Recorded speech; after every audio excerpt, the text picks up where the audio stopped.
Close your eyes and picture an apple. What does it look like? And what color is it? Red or green maybe? And how clearly can you see it? Would you believe me if I told you that when I close my eyes and picture an apple, I see nothing? When I was in elementary school, it wasn't uncommon for a teacher to tell us to close our eyes and to picture something. And that was because it was a task that was simple enough for us to understand and carry out. And so we'd simply listen to the instructions and do it. And I remember that I had always been just a little bit confused as to why they would tell us to picture something. I mean, it wasn't as if we were really supposed to be seeing anything, was it? But I merely chalked it up to be a figure of speech, and I let it go. And when I was in about 8th grade, a friend of mine and I went to go watch a movie that was based off of a book that we had both read and absolutely loved.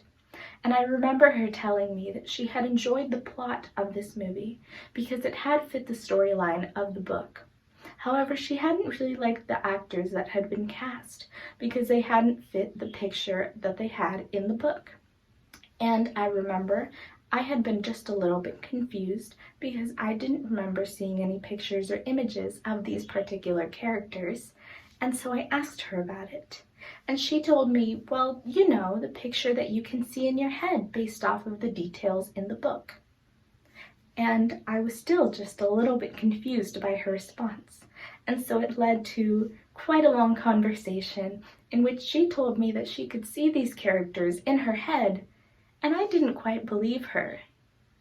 And so that conversation led me to ask other people that I knew about this ability, and it led me to find that a lot of the people that I knew were able to do this as well. They could see images inside their head.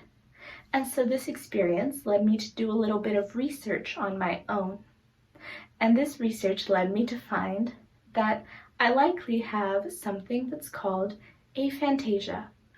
And that's the inability to visualize, also called being mind blind. And actually it's something that does affect about 2% of the population. And having an affliction such as this one doesn't necessarily mean that you can't be a creative person. I mean, I, for one, have a pretty amazing imagination, and I like to create things all the time. It just means that you have to find workarounds sometimes when you aren't able to visualize. But there are plenty of things that a lot of people with this affliction like to do.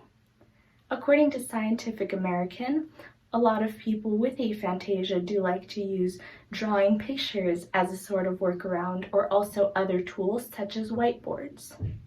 So having aphantasia may mean that I might be mind blind, but sometimes the first step in being able to see things the same way that somebody else does is first identifying that you see things just a little bit differently.